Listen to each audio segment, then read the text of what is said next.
যদি চাকরি প্রার্থী পাওয়া না যায় সেই ক্ষেত্রে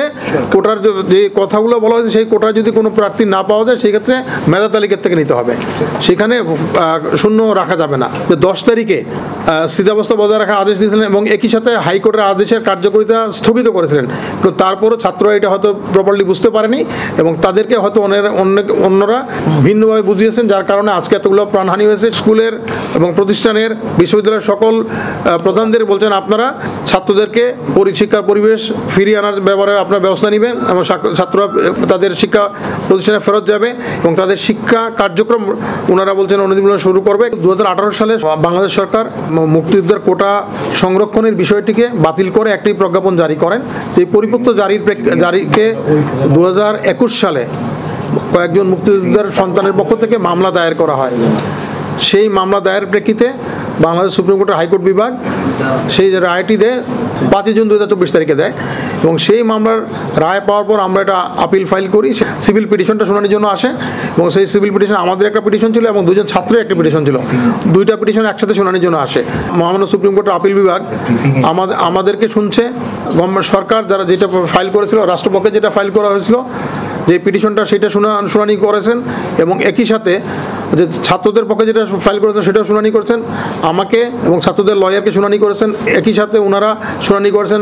রিট পিটিশনার লয়ারকে। এছাড়া আদালতে কয়েকজন ইন্টারভেনার হিসেবে বক্তব্য রাখেন, তাদের মধ্যে অন্যতম ছিলেন জনাব হাসান আরিফ,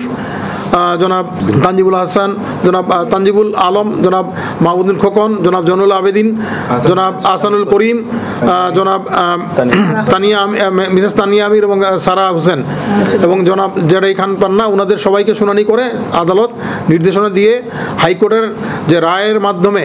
কোটা প্রথা বাতিলের আদেশটি দিয়েছিলেন সেই রায়টি হাইকোর্ট মামলা নিষ্পত্তি করে ওই রায়টি খারিজ করে দিয়েছেন এবং একই সাথে হাইকোর্ট সুপ্রিম কোর্টের আপিল বিভাগ বলছেন যে যেহেতু তাদের 104-এ সংবিধানের 104 অনুচ্ছেদ অনুযায়ী তাদের কমপ্লিট জাস্টিস করার ক্ষমতা রয়েছে, সেই ক্ষমতা তারা প্রয়োগ করে বিভিন্ন অবস্থা বিবেচনা করে 104 প্রয়োগ করে তারা বলছেন যে 93% মেধার ভিত্তিতে হবে, 5% হবে মুক্তিযোদ্ধার সন্তান বা নাতিদের বা নাতনিদের মধ্য থেকে 5% নেওয়া হবে, আর বাকি 1% নেওয়া হবে যারা ক্ষুদ্র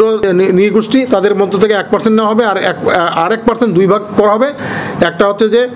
আমাদের যে প্রতিবন্ধী ওদের এবং তৃতীয় লিঙ্গ দুজনের মাঝখান থেকে 1% নেওয়া হবে। ভবিষ্যতে প্রয়োজন হলে এইটাকে সরকার